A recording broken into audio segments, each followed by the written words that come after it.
जय श्री राम। परम श्रद्धेय स्वामी जी के चरणों में कोटि कोटि नमन। परम श्रद्धेय श्री गोसाई जी के चरणों में कोटि कोटि नमन।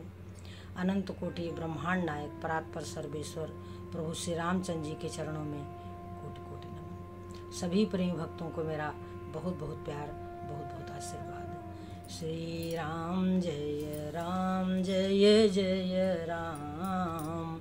श्री राम जय जय राम। मंगल मूर्ति मारुति नंदन, सकल मंगल मूल निकंदन। पवन तनय संतन हितकारी, हृदय विराजत अवध बिहारी। हृदय विराजत अवध बिहारी। मातु पिता गुरु गणपति नारद, शिवा समेत शंभु सुख सारद। चरण बंदी बिनमो सब काहू, देहु राम पद नेह निबाहु। बंदउ राम लखन बय देहि, जे तुलसी के परम सनेही।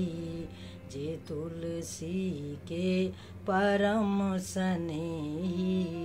श्री राम जय जय राम। श्री राम जय जय राम। सज्जनों, रामचरितमानस में जगह जगह पर श्री गोसाई जी ने बड़े सुंदर सुंदर चौपाइयाँ लिख रखी हैं। वो चौपाइयाँ चाहे सीता जी ने सोचा हो, चाहे हनुमान जी ने सोचा हो, चाहे लक्ष्मण जी के बारे में कही गई हो, जितने रामचरितमानस के पात्र हैं उनमें किसी के भी बारे में कही गई हो, परंतु वो वास्तव में वो जन कल्याण के लिए हैं। जैसे प्रभु श्री रामचंद्र जी जिस समय धनुष तोड़ने के लिए खड़े हुए थे, उस समय सीता जी ने अपने मन में क्या प्रण किया, क्या विचार किया कि प्रभु तन चितई प्रेम पन ठाना। प्रभु की तरफ देखा और अपने मन में ऐसा प्रण किया कि तन मन बचन मोर पन साचा। क्या सोच रही सीता जी कि तन मन बचन मोर पन साचा। रघुपति पद सरोज चित राचा। तो भगवान सकल उर्वासी, करहि मोहि रघुबर कैदासी। करहि मोहि रघुबर कैदासी। तो सज्जनों, यह प्रभु तन चितई प्रेम पन ठाना। सीता जी ने प्रेम का प्रण कर लिया और क्या विचार करने लगी कि मन से, वचन से और कर्म से मैं इनसे प्रेम करती हूँ। तन मन वचन मोर पन साचा। मेरा जो प्रेम है वो सच्चा है। रघुपति पद सरोज चित राचा। हमारा जो मन है, जो हमारी बुद्धि है, जो हमारा चित्त है, वो इनके चरणों में अब आसक्त हो गया है। तो जगत में व्यापक जो परमात्मा है, वो मेरे इस भाव को समझ करके तो भगवान सकल उर्वासी और करहि मोहि रघुबर कै दासी। तो कहने का तात्पर्य क्या हुआ? ये श्री गोसाई जी ने चौपाई लिखी। ये वो मार्ग है सज्जनों कि इन चौपाइयों को जो पकड़ ले, उनका उस व्यक्ति का सहज ही कल्याण हो जाएगा। कहते हैं शंकर भगवान कि यही महारुचिर सप्त सोपाना।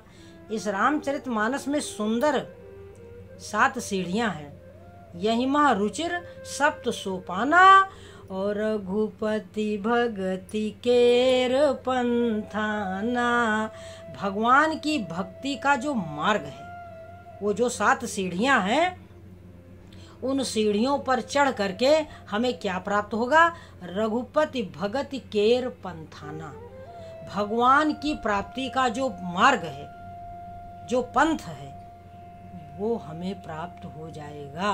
तो यदि हम सीता जी की भावना को ध्यान में रखें कि उन्होंने जब विवाह का समय था, तो जब फुलवारी में देखा था प्रभु श्री रामचंद्र जी को, तो क्या मन में जब आसक्त हो गई, पहले तो ये गौरी माता के पास गई, तो पूजा कीन अधिक अनुरागा, बड़े प्रेम से इन्होंने माता गौरी की पूजा करी और निज अनुरूप, अपने अनुरूप सुभग वर मांगा था। परंतु जब एक सखी से संग बिहाई, गई रही देखन फुलवाई, तो जब उसके साथ जा करके सखियों ने, सीता जी ने प्रभु श्री रामचंद्र जी का दर्शन किया और दोनों की आंख मिली, यहाँ पर सीता जी का रामचंद्र जी का गंधर्व विवाह हुआ था सज्जनों।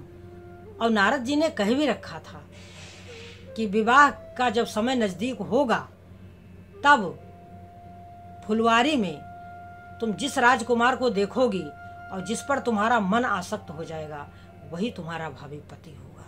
तो सज्जनों, जब माता सीता ने प्रभु श्री रामचंद्र जी को देखा और प्रभु श्री रामचंद्र जी ने सीता जी को देखा, दोनों के नेत्र एक हो गए, दोनों एक दूसरे में आसक्त हो गए, तब माता सीता ने जाकर के माता गौरी की पूजा करी और करके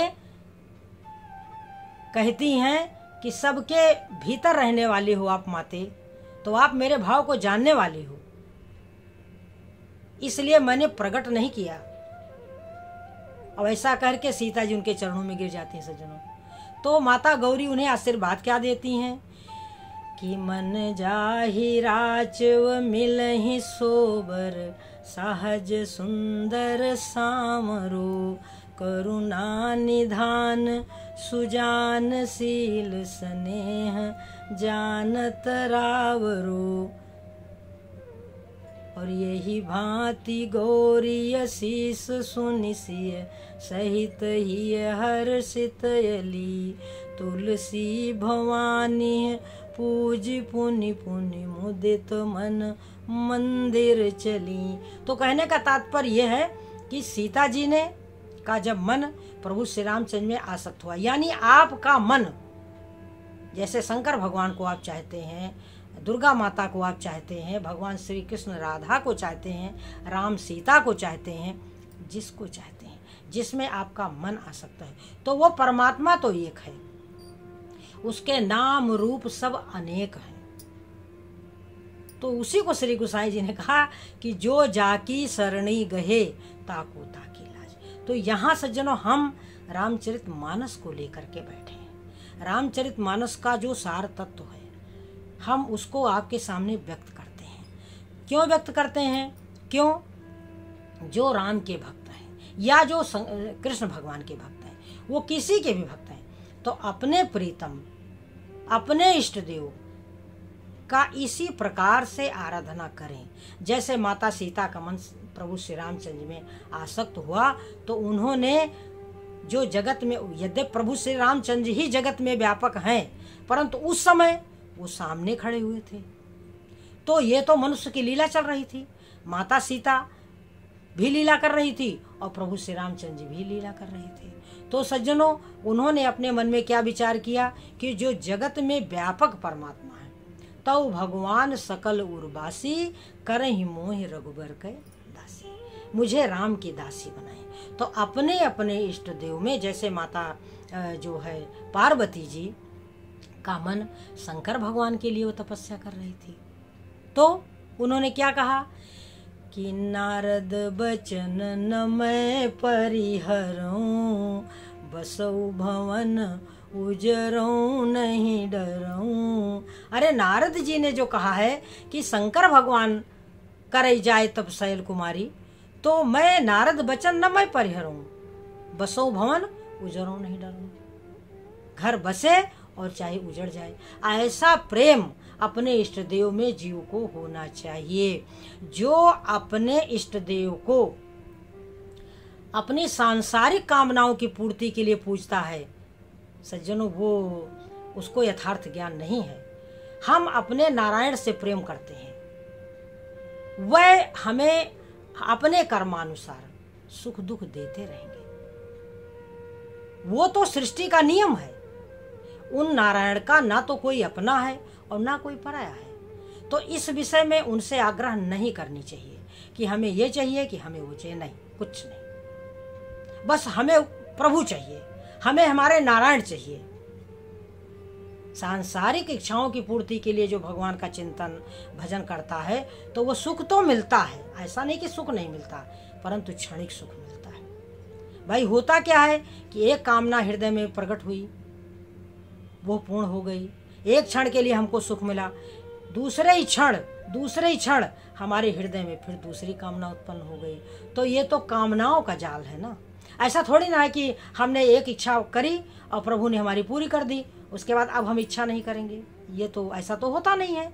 होता ये है कि कामनाएं भी अनंत हैं, कामनाएं भी अनंत हैं। तो उन अनंत कामनाओं के रहते हुए हम किस प्रकार सुखी हो सकते हैं। तो सज्जनों, हमें भी अपने इष्ट देव में ऐसा ही प्रेम होना चाहिए। जब माता सीता बन जाने की बात थी तब प्रभु श्री रामचंद्र जी ने बन के अनेकों कष्ट बताए, परंतु माता सीता को वो सब बातें कुछ अच्छी नहीं लगी। हमें दुख मिले, हमें सुख मिले, परंतु हम सदा सर्वदा अपने नारायण के साथ रहना चाहते हैं। हम उनका भजन करना चाहते हैं। हमारे लिए भजन ही सारे सुखों की खान है। संसार का सारा सुख मिल जाए और हम भजन न करें तो हमारे लिए वो सुख किस काम का है। यही तो हमारे काकभूषण जी ने कहा कि जब प्रभु श्री रामचंद्र जी ने कहा कि वरदान मांगो, तो काकभूषण जी कितना सुंदर भाव व्यक्त करते हैं। श्री गुसाई जी काकभूषण जी का कितना सुंदर भाव व्यक्त करते हैं कि सुनि प्रभु बचन अधिक अनुराग्यों। प्रभु के वचनों को सुन करके मैं प्रेम में भर गया। सुनि प्रभु बचन अधिक अनुराग्यों, मन अनुमान करन तब लाग्यों। मैं मन में विचार करने लगा कि प्रभु का देन सकल सुख सही, ओ भगति आपनी देन न कही। अपनी भक्ति तो देने के लिए कहा ही नहीं। तो देखिए क्या विचार है कि भजनहीन सुख कौने काजा। बिना प्रभु के भजन के भजनहीन सुख कौने काजा, अस विचारी बोले खग राजा। ऐसा विचार करके मैं बोला कि प्रभु अविरल भगति विशुद्ध जो और सुरति पुराण जो गाओ, जय खोजत जोगी समुनि प्रभु प्रसाद को पाओ। प्रभु ये जो सज्जनों, ये जो भक्ति है ये प्रसाद है, प्रसाद। और ये प्रसाद ही नहीं है, ये महाप्रसाद है। भगवान की भक्ति प्रसाद नहीं है, महाप्रसाद है। जिसको भगवान की भक्ति रूपी प्रसाद मिल गया सज्जनों, उसके लिए ये संसार गौड़ हो जाता है। गौड़ मतलब इस संसार का कोई महत्व नहीं रहता। सुख दुख आता जाता रहता है, लाभ हानि आती जाती रहती है, संयोग वियोग आता जाता रहता है। सज्जनों, हर संयोग के साथ जीव का वियोग है, हर सुख के साथ दुख है, हर मान के साथ अपमान लगा हुआ है। तो सज्जनों, जो संत होते हैं वो क्या करते हैं कि सममानि निरादर आदर ही, और सब संत सुखी विचरंती मही। मुनि मानस पंकज भृंग भजे, रघुवीर महा रणधीर यजे। तो सममानि निरादर आदर ही, सब संत सुखी विचरंती मही। तो जो संत समाज है वो मान को, अपमान को, संयोग को, वियोग को, लाभ को, हानि को, जय को, पराजय को, ये सब को एक समान समझ करके भगवान का भजन करता है। सममान निरादर आदर ही सब संत सुखी विचरंती मही। तो सज्जनों, ये जो है ये परमार्थ का पथ है, ये जो है परमार्थ का पथ है। माता सीता ने जो कहा है, जो विचार किया है, वो विचार हमको भी करना चाहिए, हमको भी कहना चाहिए कि हे प्रभु, मैं मन से, वचन से और कर्म से आपकी दासी हूँ। हे नारायण, मुझ पर कृपा करो, मुझ पर कृपा करो, मुझ पर कृपा करो। चाहे आप राम सीता को चाहते हैं, चाहे आप राधा कृष्ण को चाहते हैं। राधा कृष्ण के लिए भी कहा गया है कि कृपा करो, कृपा करो, कृपा करो राधे, कृपा करो, कृपा करो, कृपा करो राधे, कृपा को स्वरूप तेरो, कृपा करो राधे, कृपा को स्वरूप तेरो, कृपा करो राधे। तो सज्जनों, हमें हर पल, हर क्षण माता सीता के भाव को, काकभुसुंडी जी के भाव को, हनुमान जी के भाव का स्मरण करना चाहिए। जैसे हमारे हनुमान जी कहते हैं कि जब प्रभु श्री रामचंद्र जी ने कहा, हनुमान जी जब सीता जी की खोज करके आए और सीता जी के दुख को हनुमान जी ने कहा कि सीता जी बहुत दुखी हैं, तो प्रभु श्री रामचंद्र जी लीला से तो दुखी हो गए, परंतु फिर क्या कहते हैं कि हनुमान, जो मेरा भक्त है वो क्या इस दुनिया में कभी दुखी हो सकता है? तो हनुमान जी तुरंत बोल पड़े कि नहीं दुखी हो सकता। कहा हनुमंत विपति प्रभु सोई, और जो तव सुमिरन भजन न होई। तो दुख तो तब है जब आपका भजन न हो, जब तव सुमिरन भजन न होई। जब भगवान का भजन होता है तो मनुष्य आनंद पूर्वक विहार करता है, और जब जीव का मन संसार में लगा रहता है तब मन दुखी होता है। सज्जनों, बस दुख और सुख का की शास्त्रों के अनुसार यही परिभाषा है कि कहा हनुमंत विपति प्रभु सोई, जो तो सुमिरन भजन न होई। तो सज्जनों, अब हम कहेंगे कि अपनापन रखना मेरे घन श्याम, अपनापन रखना मेरे घन श्याम, घरी घरी पल पल नाम तिहारो, घरी घरी पल पल नाम तिहारो, रटे मोरी रसना मेरे घन श्याम, रटे मोरी रसना मेरे घन श्याम, अपनापन रखना मेरे घन श्याम। भक्त क्या कहता है कि लली लाल दो दैगर बाही, लली लाल दो दैगर बाही, हमारे ही ये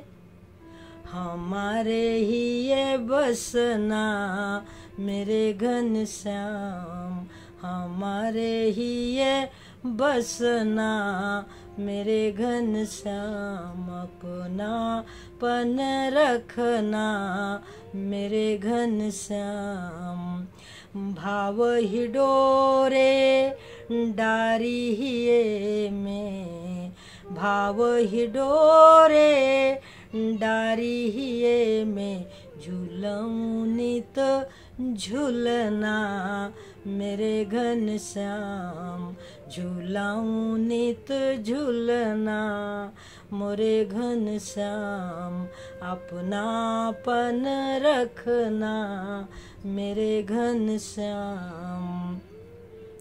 कैसे हु करी कृपाल प्रभु अपनो, पूरव मम सपना मेरे घन श्याम, पूरव मम सपना मेरे घन श्याम। दैव उपहार हार असुवन को, बना लूं तुम्हें अपना मोरे घन श्याम, हमारे ही ये बसना मेरे घन श्याम, अपनापन रखना मेरे घन श्याम। जय श्री राम।